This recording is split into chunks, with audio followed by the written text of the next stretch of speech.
Treaties जो मुल्क के मुआहदात होते हैं आपस में, ठीक है ना। इंट्रोडक्शन यही आ गया कि जो मुल्क आपस में मुआहदात करते हैं, ठीक है ना, तो वो इंटरनेशनल लॉ के ज़रिए होते हैं ना, उन्होंने आपस में कानून बनाए होते हैं कि भाई मीनिंग ऑफ ट्रीटीज़ आगे के जो मुआहदात होते हैं मुल्क के आपस में यानी कि हमने गैस पाइपलाइन ईरान से लिया था, वो हमारे ट्रीटीज़ थे उस मुल्क के साथ। डेफिनेशन ओपन है और जो है दूसरे इन्होंने की है, तो आप इसको ज़रूर पढ़ लें। उसके बाद में हम अगले पेज पर चलते हैं कि basis of the binding force of the treaties, यानी कि ये जो है वो इनकी कौन सी फोर्सेस हैं आपस में, यानी कि कौन से लोग ऐसे हैं जो इनमें ट्रीटीज़ होती हैं।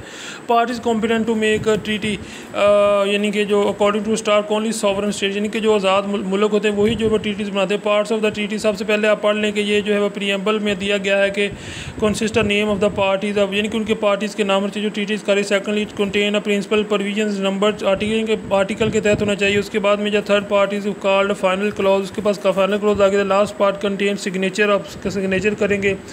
उसके बाद में नेगोशिएशन, गुफ्तगू होगी, सिग्नेचर होंगे, रेटिफिकेशन होगी, सेसेशन ऑफ एडहेशन होगी, एंट्री इन द फोर्स होगी, ये वगैरह वगैरह पढ़ ले। क्लासिफिकेशन ऑफ ट्रीटी में आ गया law making treaties for their purpose, ये सब बहुत आसान है, इसको आप पढ़ लें, मैंने नहीं दोहराना इनको। स्क्रीन शॉट ले लें, आपको एक बार में समझ आ जाएगी, ठीक है। समझाने के बाद मैं समझा देता हूँ।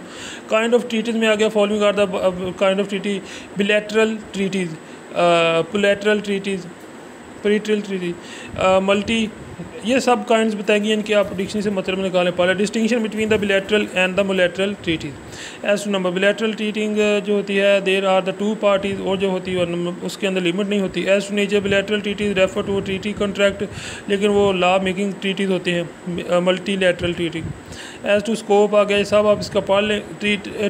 टर्मिनेशन ऑफ ट्रीटीज़, इसका खात्मा कैसे होता है। ऑपरेशन ऑफ लॉ के ज़रिए। Material breach of one duty, party successive denunciation, उसके बाद में रिबस, ये सब पढ़ लें। उसके बाद में आ गया कि इंटरप्रिटेशन ऑफ द ट्रीटीज़, ये कॉन्टेक्स्ट ऑफ ट्रीटी, इफेक्टिवनेस मौसर के इस्तेहकाम के ज़रिए और मफहूम के ज़रिए। कंक्लूजन इसका यही आ गया कि मुल्क के आपस में जो मुआहदात होते हैं उनको जब मुख्तलिफ़ शक्लों में मुख्तलिफ़ कानून के तहत होते हैं। Thanks for watching. किसी बात